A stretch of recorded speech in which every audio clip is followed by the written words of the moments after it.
दोस्तों, उपराष्ट्रपति जगदीप धनखड़ से यूं ही इस्तीफा नहीं लिया गया। दरअसल इस पूरे प्रकरण के पीछे बहुत बड़ा खेल था।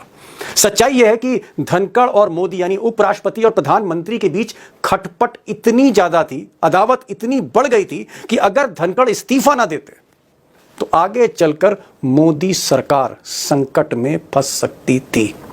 अब दोस्तों, खबर यह है कि पिछले कुछ महीने से उपराष्ट्रपति धनखड़ यानी पूर्व उपराष्ट्रपति धनखड़ अपने सरकारी बंगले पर देश के बड़े बड़े अपोजिशन लीडर्स को बुला रहे थे, उनके साथ बंद कमरे में सीक्रेट मीटिंग कर रहे थे और इत्तेफाक से जो मीटिंग कर रहे थे वो बातें गुजरात लॉबी तक पहुंच रही थी, यानी मोदी और शाह तक वो बातें पहुंच रही थी मिस्टर धनखड़ की, जो भी स्ट्रेटेजी प्लानिंग कर रहे थे वो। और आज एक बड़े पत्रकार जो बीजेपी बरसों से कवर कर रहे हैं, उन्होंने एक बड़ा खुलासा किया। उन्होंने कहा कि अपने बंगले में धनखड़ साहब ने विपक्ष के एक नेता से कहा कि मैं मीटिंग अरेंज कर देता हूं, आप जाइए नायडू बाबू से मिलिए और उन्हें समझाइए कि वो समर्थन वापस लें, यानी मोदी सरकार से समर्थन वापस लें। अब ये बात मैं नहीं कह रहा हूं, ये बीजेपी कवर करने वाले आज तक के नामी गिरामी रिपोर्टर हिमांशु मिश्रा कह रहे हैं। सुनिए, आप उनको सुन लीजिए। आप किसी को कह दीजिए कि चंद्रबाबू नायडू को आप जाके, मैं बात कर लेता हूं, आप जाइए उनसे मिलिए, उनको समझाइए कि समर्थन वापस ले लें।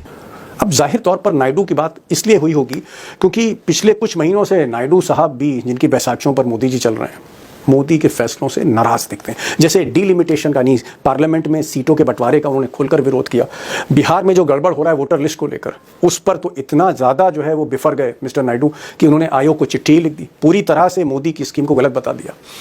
जाहिर तौर पर मिस्टर नायडू मंझे हुए खिलाड़ी हैं और मोदी का ये जो ग्राफ है, उनका जो जादू है, उनकी जो लोकप्रियता है, उसका जो गिरता ग्राफ है, उसको नायडू भी समझ रहे हैं। लेकिन इसका मतलब यह नहीं है कि नायडू समर्थन वापस लेने जा रहे हैं। अब नायडू आगे क्या करेंगे इसकी बात तो मैं आगे करूंगा, लेकिन एक बात बड़ी साफ है कि धनखड़ अपने घर पर, अपने बंगले पर सीक्रेट मीटिंग्स कर रहे थे अपोजिशन लीडर्स के साथ, और कहीं ना कहीं खिचड़ी पक रही थी जो मोदी के खिलाफ ही थी। अब दोस्तों, धनखड़ साहब की जो उत्थान की कहानी बड़ी चौंकाने वाली है। चौंकाने वाली इसलिए है क्योंकि एक गुमनाम से नेता जगदीप धनखड़ को मोदी जी ने अचानक बंगाल का गवर्नर बना दिया, और धनखड़ ममता बनर्जी से ऐसा भिड़े बंगाल में जाके कि मोदी जी मेहरबान हो गए, और मोदी जी ने फिर गवर्नर साहब को यानी धनखड़ साहब को उपराष्ट्रपति बना दिया, अपने से भी ऊपर कुर्सी दे दी उनको, धनखड़ साहब को प्रोटोकॉल में। लेकिन हुआ क्या कि ये जो दोस्ती थी, या यूं कहिए धनखड़ साहब की जो चापलूसी थी, ज़्यादा दिन तक नहीं चली, और ये जो जाट नेता हैं या किसान नेता हैं, ये मोदी जी के डिक्टेटरशिप से, मोदी जी की तानाशाही से कहीं ना कहीं ये बेचैन होने लगे, और होते होते नौबत ये आ गई, बातचीत बंद हो गई मोदी और धनखड़। ये बात मैं इसलिए कह रहा हूँ कि पिछले 4-5 महीने से ऐसे साक्ष्य हैं, ऐसे सबूत हैं कि मिस्टर धनखड़ का घर, मिस्टर धनखड़ का ऑफिशियल रेजिडेंस, उनका बंगला मोदी के विरोध का अड्डा बन गया, और यहाँ पर बड़े से बड़े विपक्षी नेताओं का जमावड़ा लगने लगा। सोचिए, सरकार के उपराष्ट्रपति, जहां पर सरकार के मंत्री नहीं जा रहे हैं, विपक्ष के नेता जा रहे हैं। अगर आप 15 जुलाई की ये तस्वीर देखिए, वहां पर मल्लिकार्जुन खड़गे का स्वागत हो रहा है बंगले में। मिस्टर धनखड़ खड़गे को बुलाते हैं, रेड कारपेट वेलकम देते हैं, और फिर बंद कमरे में इन दोनों नेताओं, कांग्रेस के राष्ट्रीय अध्यक्ष, राज्यसभा के नेता विपक्ष, मोदी जी के राजनीतिक प्रतिद्वंदी मल्लिकार्जुन खड़गे, उनके साथ सीक्रेट मीटिंग हो रही है मिस्टर धनखड़ की। और 5 दिन के बाद यानी 20 जुलाई को मोदी जी के एक और घोर विरोधी, धुर विरोधी केजरीवाल का स्वागत कर रहे हैं। केजरीवाल के साथ भी सीक्रेट मीटिंग, काफी देर तक मीटिंग मिस्टर धनखड़ ने की। जाहिर तौर पर शाह और मोदी को यह मीटिंग हजम नहीं हुई। अब धनखड़ साहब का विपक्षी नेताओं के साथ ये जो मिलने जुलने का सिलसिला था, यही थमा नहीं, वो जारी रहा। मिसाल के तौर पर हिमाचल प्रदेश के कांग्रेस के मुख्यमंत्री राहुल गांधी के खास सुखविंदर सिंह सुक्खू से उनकी मुलाकात हुई। यही नहीं, धनखड़ साहब जो हैं वो कर्नाटक पहुंचे, तो कर्नाटक में अगेन मिस्टर राहुल गांधी के खास डीके शिव कुमार, जिनको चाणक्य कहते हैं दक्षिण भारत का, DK Shivakumar deputy chief minister Karnataka, उनके साथ लंबी मुलाकात हुई। उनकी मुलाकात कांग्रेस के पूर्व मुख्यमंत्री नारायण स्वामी के साथ हुई। और आप कह सकते हैं कि जयराम रमेश, जो राहुल गांधी के आंख और कान हैं, सबसे करीबी हैं, जयराम रमेश के साथ तो बीते 2 महीने में कई मुलाकातें हुई मिस्टर जयराम रमेश के साथ, और यह सिलसिला जारी रहा। जहां विपक्षी नेताओं का तांता लगा था, सीक्रेट मीटिंग्स हो रही थी, लेकिन सरकार का मंत्री उनके बंगले पर नहीं जा रहा था। और सबसे चौंकाने वाली बात यह है कि मोदी के साथ धनखड़ की मुलाकातें पूरी तरह से बंद हो गई थी। एक अंतिम ऑन रिकॉर्ड जो उनकी पिक्चर है मिस्टर धनखड़ की मोदी के साथ, वो 14 अप्रैल की अंबेडकर जयंती की है, जहां दोनों नेता एक कार्यक्रम में मिले। और आप इस तस्वीर से समझ सकते हैं कि मोदी किधर देख रहे हैं, धनखड़ किधर देख रहे हैं। दोनों की बॉडी लैंग्वेज बता रही है कि एक रिश्ते जो हैं वो पहले जैसे नहीं। ये अंतिम मुलाकात थी। वो मोदी जो इस बीच कई बार राष्ट्रपति से मिले, कई बार स्पीकर ओम बिरला से मिले, धनखड़ से नहीं मिले। अब दोस्तों सच्चाई ये भी है कि मोदी शाह यानी गुजरात लॉबी, या यूं कहें मोदी सरकार और उपराष्ट्रपति के बीच रिश्ते इतने बिगड़ चुके थे कि संवाद ना के बराबर था। कोई भी कैबिनेट मिनिस्टर वो मिस्टर धनखड़ के साथ नहीं देखा गया है।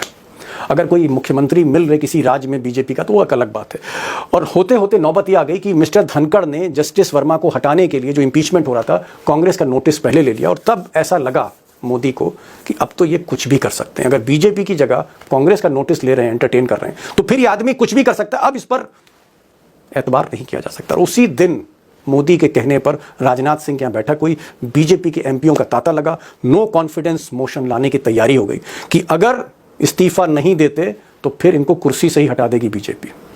और वहां पर सारे इंस्ट्रक्शन मोदी जी के चले। और जब ये बात मिस्टर धनखड़ को पता लगी तो इस्तीफा देने के अलावा उनके पास कोई चारा भी नहीं था।